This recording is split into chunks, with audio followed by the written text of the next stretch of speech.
Les saludo con todo respeto y cariño y les comparto mi reflexión de esta semana que he titulado En el mucho hablar se puede errar. Soy su servidor Felipe Arizmendi, obispo emérito de San Cristóbal de las Casas. Parto de estos hechos. Conocemos a personas que hablan mucho y de todo, como si fueran expertas en todos los temas. No saben escuchar a los demás, o menosprecian lo que dicen como si solo ellas fueran las únicas conocedoras de la vida, de la historia y de la realidad. Se hacen pedantes, vanidosas e engreídas y sus intervenciones llegan a ser molestas. Con el tiempo no se les hace caso y ya no se les toma en cuenta. Mi mamá era de muy pocas palabras, pero muy prudente, discreta, humilde, muy sabia, a pesar de que no había tenido oportunidad de ir a la escuela, pues no había en sus tiempos. En todos los ámbitos hay personas muy hablantinas. En nuestra iglesia no faltamos quienes hablamos demasiado y de todo. Nos constituimos en jueces de lo que los demás dicen, como si solo nosotros tuviéramos toda la verdad. Desde hace muchos años, debe haber en todas las diócesis y parroquias diversos consejos de pastoral, de economía, de presbíteros, de laicos, de religiosas, de seminario, etc., para que obispos y párrocos escuchemos diferentes puntos de vista antes de tomar decisiones. Quizá algunos no sabemos escuchar y por ello decidimos cosas que luego no funcionan bien.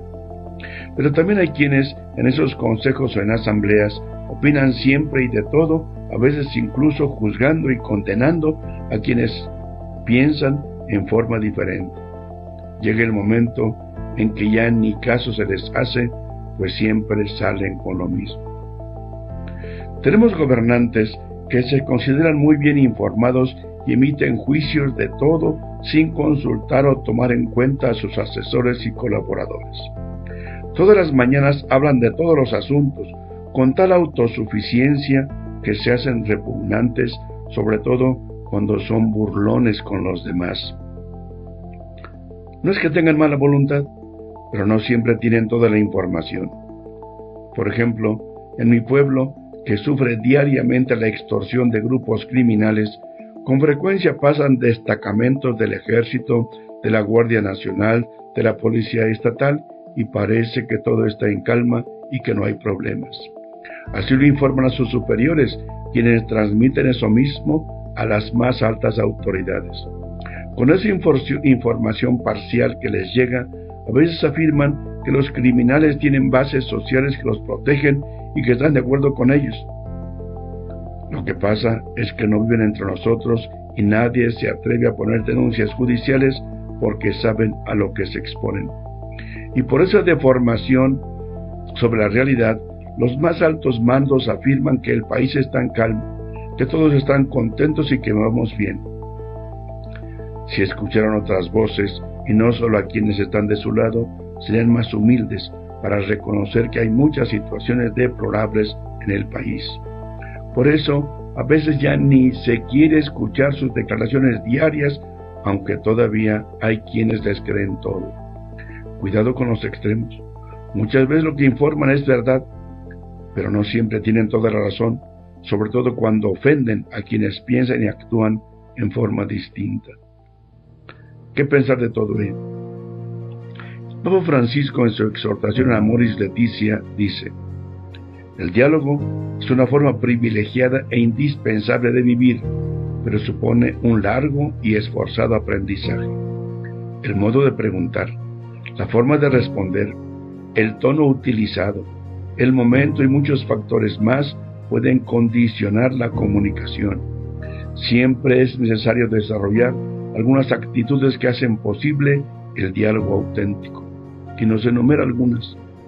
Darse tiempo de calidad que consiste en escuchar con paciencia y atención hasta que el otro haya expresado todo lo que necesitaba. Esto requiere la ascesis de no empezar a hablar antes del momento adecuado. En lugar de comenzar a dar opiniones o consejos, hay que asegurarse de haber escuchado todo lo que el otro necesita decir. Esto implica hacer un silencio interior para escuchar sin ruidos en el corazón o en la mente, despojarse de toda prisa, dejar a un lado las propias necesidades y urgencias, hacer espacio.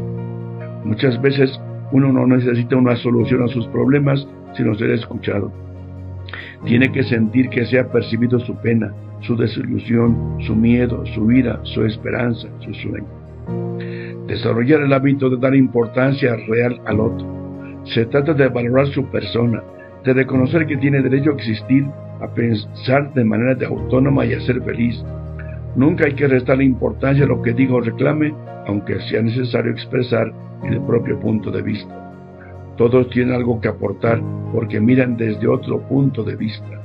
Hay que tratar de ponerse en su lugar e interpretar el fondo de su corazón. Más actitudes que el Papa pide. Amplitud mental para no encerrarse con obsesión en unas pocas ideas y flexibilidad para poder modificar o completar las propias opiniones. La unidad a la que hay que aspirar no es uniformidad, sino una unidad en la diversidad o una diversidad reconciliada. Los diferentes se encuentran, se respetan y se valoran, pero manteniendo diversos matices y acentos que enriquecen el bien común. Hace falta liberarse de la obligación de ser iguales. Es importante la capacidad de expresar lo que uno siente sin lastimar. Utilizar un lenguaje y un modo de hablar que pueda ser más fácilmente aceptado o tolerado por el otro, aunque el contenido sea exigente. Plantear los propios reclamos, pero sin descargar la ira como forma de venganza, y evitar un lenguaje moralizante que solo busque agredir, ironizar, culpar, herir. Tener gestos de preocupación por el otro y demostraciones de afecto. El amor supera las peores barreras. Es muy importante fundar la propia seguridad en opciones profundas, convicciones o valores, y no en ganar una discusión o que nos den siempre la razón. Son los números 136 al 140 de Amoris Laetitia. Termino diciendo, ¿qué hacer? ¿Tú y yo sabemos escuchar? ¿O somos de los que hablan de todo y ofendemos a los demás? Aprendamos el arte y la virtud de escuchar, aunque no siempre estemos de acuerdo.